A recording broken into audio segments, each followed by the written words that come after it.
Claude's going to help build a website for you. The simplest way to use Claude Code in particular, because Claude Code is, I would argue, it's the best tool for most jobs, but it is a little bit technically complex. I'll show you the install guide for Claude Code. Here we go, quick start. If you go onto the official documentations, this is the quick start. It's like, just open up your terminal and put in a quick curl. If you've used the terminal before, this is fine. If you're fine using a command line, then yes, this is easy. If you've never used a terminal or command line in your life, you're looking at this like, what the hell? And that's even before you begin. So they have made it easier, thankfully. If you just go to claude.com/download, there is a Claude desktop app. And inside of the app, they have chat, Claude Cowork, and Claude Code. You can do it directly inside of this application. This is the easiest way to get started. Technically, it's more powerful in the terminal, but this is fine as a starting place. We walk before we run here. Claude can help build you one.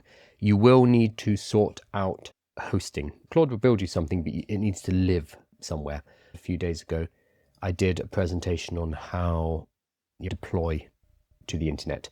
You're going to need a host. You're going to need a domain. So you can buy a domain name, like aiwithkyle.com is a domain name. I bought that at Namecheap. It costs about $10 a year. They're not expensive. You can use something like Vercel to host. There are lots of other ones, but Vercel is free up until at a certain point. If a lot of people are coming to your website, then you might need to pay Vercel. It's $20 a month, but it needs to become quite popular before that becomes a problem. You can use Vercel. There's also Netlify, which I don't use, but I hear very good things about it. This should be free until you get to a certain size. So free forever. 300 credit limit a month. I don't know what that means. So I don't know if that's a problem or not. Your website lives on that host and people can access it. I did a presentation about that a few days ago. Let me see if I can find it. I've done so many of them. It's probably this. So I talked about the Vibe Coders tool stack, my stack basically. So GitHub, Supabase, Vercel, Namecheap for the domain, Stripe for taking payments, Resend for sending transactional emails, Beehive for marketing emails, Posthog for analytics and Google Analytics as well. It's actually free. That's all free apart from the domain name, which is going to cost you $10 a month. So if you look up update 164, you can get that full guide as well. This is brilliant. Exactly what I need right now. Just completed a build for a client that works. Awesome. So need my website on point when I go live. Yeah, website. One thing I will say about search engine optimization is it is not needed for every single website. I was talking to a student yesterday about this. They're setting up a landing page for their workshop business. So people will come to this page and will be able to book workshops. And they were asking about search engine optimization and what do they need to do. And I pushed back. I said, you might not need search engine optimization for this. For landing pages, for sales pages, for pages where you just kind of need to get somebody there, that when those pages don't have a lot of content, when they don't have a blog, when they don't have resources, for example, it's hard to rank them on Google because Google sees that as a very thin site, not providing much value. So a website like AI with Kyle has, I think, 2.5 million words on it. So there's a huge amount of content for Google to look at and index. This is a good target for search engine optimization. However, not all websites are. So if you have thin content, it's going to be hard to rank.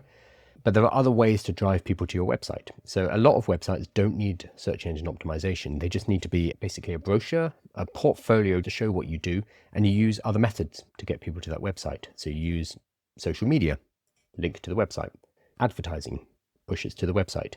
Search engine optimization is just one method. It's one channel amongst many. So just because you've heard search engine optimization is useful for your business, that's not necessarily true in your business.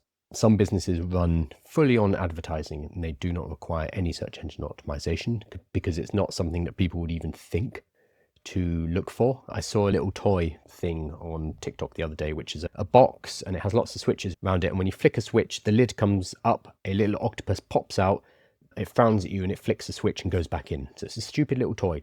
There's no way that I would know about that product and be on Google searching for, oh, I want a little box that has switches that an octopus comes out of and it looks annoyed at me and it closes the box whenever I flick the switch. That's not something I'm going to search for on Google.